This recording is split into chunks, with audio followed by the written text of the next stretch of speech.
We build everything here from Superbirds, original stuff, and then we got one section of our business up here just modifies new cars. A ton of power. Somewhere in Level Cross, North Carolina, there is a garage that has never been open to the public. Not once. Not for money. Not for documentaries. Not for the most serious collectors who have flown in specifically to make offers. Richard Petty has turned every single one of them down. Inside that garage sits somewhere between 15 and 20 race cars buried on top of each other, untouched for decades, along with artifacts that no museum has ever been allowed to display. The question is not what those things are worth. The question is why the most celebrated driver in NASCAR history has chosen to keep all of it hidden, and what it says about the man behind the legend.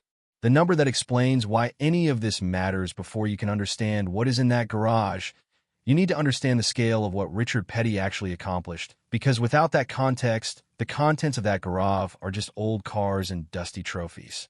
With it, they become something else entirely. 200. That is the number of NASCAR Cup Series wins Richard Petty accumulated across a career that stretched from 1958 to 1992. The next closest driver in history to that number is David Pearson, with 105. Petty has nearly double the wins of the second most successful driver who ever lived. 7 Cup Series championships. 7 Daytona 500 wins. 123 pole positions. 513 consecutive starts between 1971 and 1989. 1,184 total starts across 35 years. These are not records that have been chipped away at over time. They are records so far beyond what anyone else has done that the sport has essentially stopped treating them as targets and started treating them as permanent features of the landscape, like a mountain nobody is going to move. Petty Enterprises, the family racing team his father Lee founded in Level Cross in 1949, became the most decorated operation in NASCAR history. Lee Petty won 3 championships of his own before Richard took over the number 43 car. Maurice Petty, Richard's brother, engineered the engines that powered most of those 200 victories. Their cousin Dale Inman served as Richard's crew chief for the majority of his career. For members of the same family from the same small town in North Carolina, all inducted into the NASCAR Hall of Fame. The compound in Level Cross where all of this happened, where the cars were built and tuned and sent out to dominate the sport for 4 decades, is still standing. And the garage at the center of it has not been fully open to an outsider in years. What 15 buried race cars actually means Richard Petty has said in interviews that he never thought much about saving old race cars when he was actively competing. In the 1960s and 1970s, a used race car was a used race car. Teams needed money to build the next one, so cars got sold to smaller teams, stripped for parts, or simply left behind. Petty has admitted that he sold some of his cars to West Coast racers for whatever he could get, because nobody at the time imagined that a battered stock car could one day be worth hundreds of thousands of dollars. Nobody thought about trying to save them, he has said, so they did not. The ones that did not get sold, the ones that were simply too far gone or too tangled up in other things to move, ended up stacked behind the garage in Level Cross. Petty has estimated 15 to 20 cars in that pile. Not displayed. Not restored. Not labeled. Just stacked on top of each other in a field adjacent to the garage, sitting in the North Carolina weather for decades. What those cars represent in terms of racing history is difficult to calculate. What they represent in terms of missed preservation is something Petty has reflected on publicly with a candor that most legends do not offer. He knows what was lost. He has said so. The cars that survived inside the garage are the ones that were kept for different reasons. Reasons that had nothing to do with their potential market value, and everything to do with what they meant to the people who drove and built them. That distinction matters, because a car kept for its auction value is a financial asset. A car kept because of what happened inside it on a specific afternoon at a specific track is something the money was never actually attached to in the first place. The garage in Level Cross is full of the second kind. The Plymouth Superbird and the CAR that started everything. 2 vehicles in that garage sit at opposite ends of Richard Petty's career, and together they tell the whole story more efficiently than any trophy wall could. The first is the Plymouth Superbird. Built in 1970 specifically to exploit NASCAR's rules around aerodynamic modifications, the Superbird was a machine designed for one purpose: to go faster than everything else on an oval track. Its distinctive pointed nose cone and massive rear wing were not styling choices. They were engineering decisions made by Chrysler's racing division to reduce drag and increase downforce at speeds approaching 200 miles per hour. Petty won 18 races in Plymouth products during the 1970 season, and the Superbird became permanently associated with his number 43 in a way that no other car in his career quite matched. The version sitting in the level cross garage has not been restored. It has not been cleaned for display. Tire debris still clings to the undercarriage.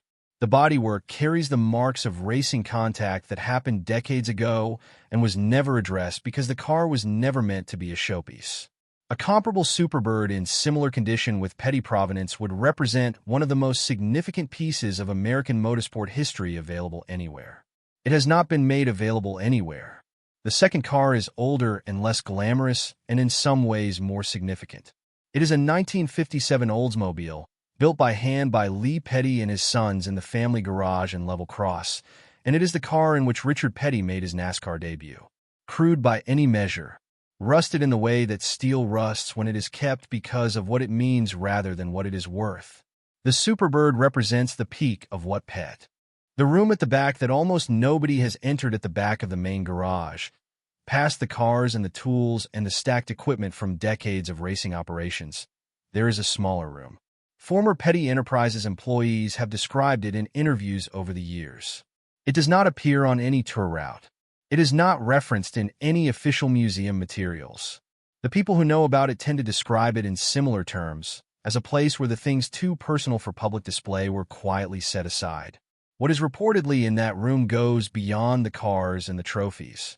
There are boxes of fan letters from the 1960s and 70s, many of them never opened, kept not because Petty planned to answer them, but because discarding them was never something he was willing to do. Letters from children. Letters from veterans.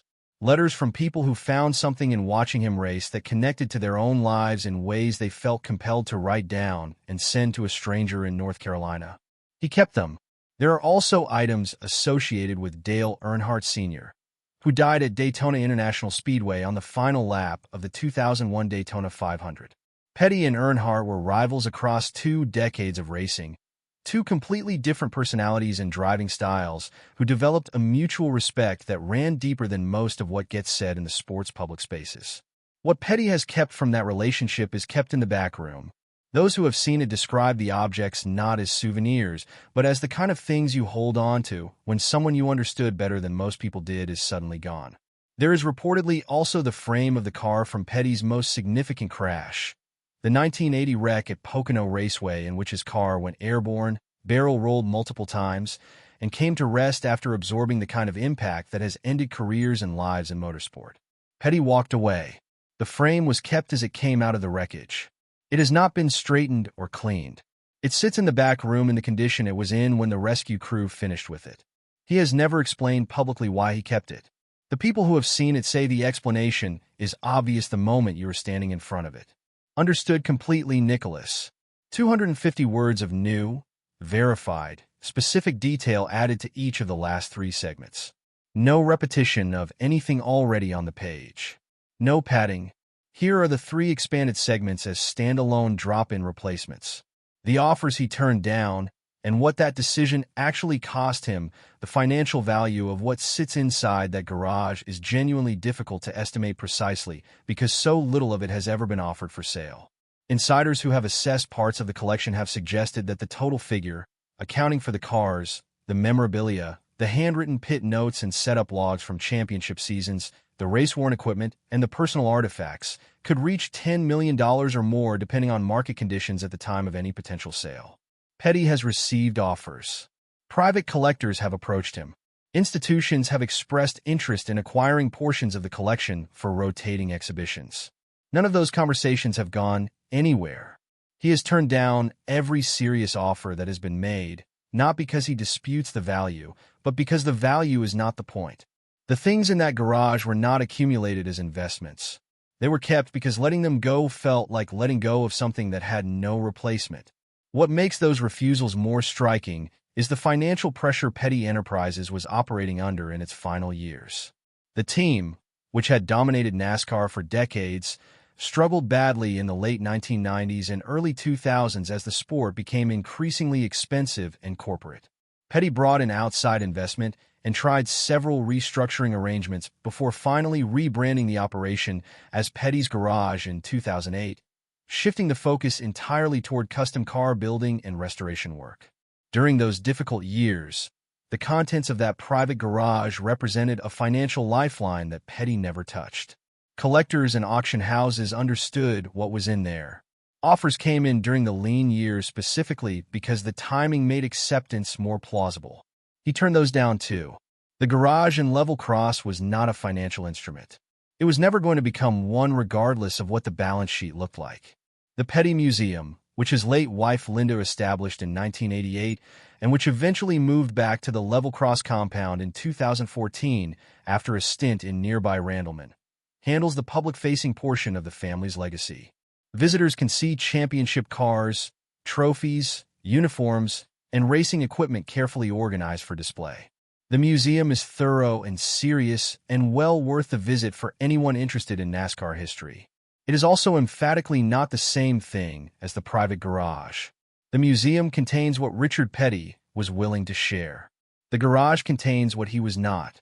The distinction between those two categories is where the real story lives.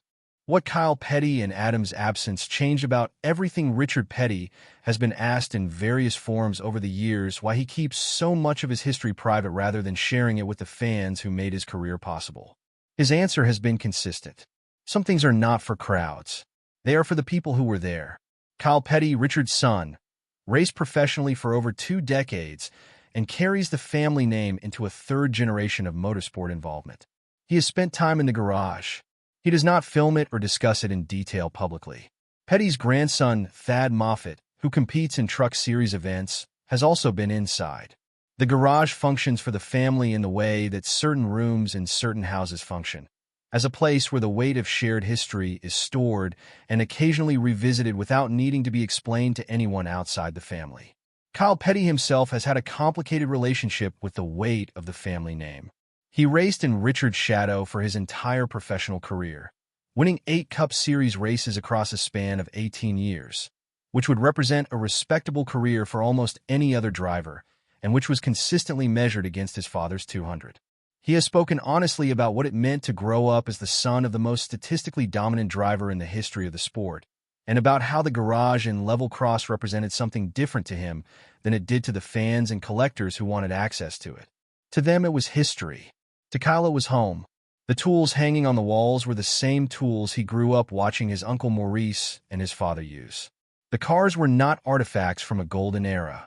They were the cars he watched being built as a child in the same building where he later learned to work on engines himself. What changed the emotional temperature of everything connected to that garage was the death of Adam Petty in May of 2000, during a practice session at New Hampshire Motor Speedway. Adam was Kyle's son and Richard's grandson, 20 years old and already competing professionally, the 4th generation of Pettys in NASCAR. He died when his throttle stuck and his car struck the outside wall at speed. He was the first 4th-generation professional athlete in any American sport, and he was gone before most of the people who would have watched him race had any idea who he was. Kyle Petty has said that losing Adam restructured everything he understood about what the family legacy meant and what it was worth protecting. Richard Petty has spoken about Adam's death with the careful economy of someone who chooses every word because none of them are quite sufficient. The garage and level cross became something different after 2000. The objects inside it were already personal before then. After losing Adam, the idea of opening that space to commercial interest or public display became something Petty was simply not interested in entertaining. The garage is where the family goes. It is where the tools that belong to Lee Petty still hang on the same hooks where Lee left them. It is where the frame of a crashed car sits as a reminder that survival at the speeds these men drove was never guaranteed and never should have been taken lightly. It is where 4 generations of one family's relationship with a sport that asked everything of them is stored in the quiet of a building in a small North Carolina town that most people drive past without knowing what is inside. Richard Petty turned 86 years old in 2024. He still shows up at the level cross compound. He still wears the cowboy hat and the dark sunglasses that became part of the visual language of American motorsport for 4 decades. He still signs autographs for fans who make the trip to North Carolina, and by consistent account from every person who has met him in that context, he is exactly what he appears to be: genuinely warm, genuinely present, and genuinely interested in the people who took the time to come find him. Petty's Garage, the custom car and restoration shop that replaced Petty Enterprises as the operational center of the Level Cross compound after 2008, continues to work on vehicles for customers who want the particular craftsmanship that the Petty name represents. Maurice Petty and Dale Inman, both in their 80s, were involved in the recreation of the 1964 Plymouth Belvedere Championship car that the shop completed in recent years, working from original specifications and their own direct memory of how those cars were built. That project brought 3 NASCAR Hall of Fame members together in the same building where the original cars had been constructed 6 decades earlier, doing the same work with the same attention to the same details. It was not a nostalgic exercise for any of them. It was craft, applied with the same seriousness it had always been applied with in that building. What the garage and level cross ultimately represents, beyond the financial value of its contents and beyond the personal history encoded in every object inside it, is a specific argument about what legacy actually means. Most of what gets called legacy in American sports is public.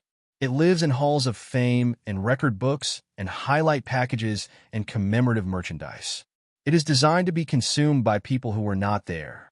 Richard Petty built the most statistically dominant career in the history of his sport, and then he went home to Level Cross and put the things that mattered most to him in a building and closed the door. Not to protect their value, not to create mystery, because some of what it cost to do what he did is not for sale and was never going to be, and he understood that clearly enough to act on it for the better part of 60 years. If Richard Petty eventually opens that garage door to the world, will what's inside change the way we understand what it actually cost to become the greatest NASCAR driver who ever lived? If you enjoyed this unveil, smash that like button, comment, and subscribe for more untold Hollywood tales, and hit the bell so you never. Richard Petty turned 86 years old in 2024. He still shows up at the Level Cross compound. He still wears the cowboy hat and the dark sunglasses that became part of the visual language of American motorsport for 4 decades. He still signs autographs for fans who make the trip to North Carolina, and by consistent account from every person who has met him in that context, he is exactly what he appears to be: genuinely warm, genuinely present, and genuinely interested in the people who took the time to come find him. Petty's Garage, the custom car and restoration shop that replaced Petty Enterprises as the operational center of the Level Cross compound after 2008, continues to work on vehicles for customers who want the particular craftsmanship that the Petty name represents. Maurice Petty and Dale Inman, both in their 80s, were involved in the recreation of the 1964 Plymouth Belvedere Championship car that the shop completed in recent years, working from original specifications and their own direct memory of how those cars were built. That project brought 3 NASCAR Hall of Fame members together in the same building where the original cars had been constructed 6 decades earlier, doing the same work with the same attention to the same details. It was not a nostalgic exercise for any of them. It was craft, applied with the same seriousness it had always been applied with in that building. What the garage and Level Cross ultimately represents, beyond the financial value of its contents and beyond the personal history encoded in every object inside it, is a specific argument about what legacy actually means. Most of what gets called legacy in American sports is public. It lives in halls of fame and record books and highlight packages and commemorative merchandise. It is designed to be consumed by people who are not there. Richard Petty built the most statistically dominant career in the history of his sport, and then he went home to Level Cross and put the things that mattered most to him in a building and closed the door. Not to protect their value, not to create mystery, because some of what it cost to do what he did is not for sale and was never going to be, and he understood that clearly enough to act on it for the better part of 60 years. If Richard Petty eventually opens that garage door to the world, will what's inside change the way we understand what it actually cost to become the greatest NASCAR driver who ever lived? If you enjoyed this unveil, smash that like button, comment, and subscribe for more untold Hollywood tales, and hit the bell so you never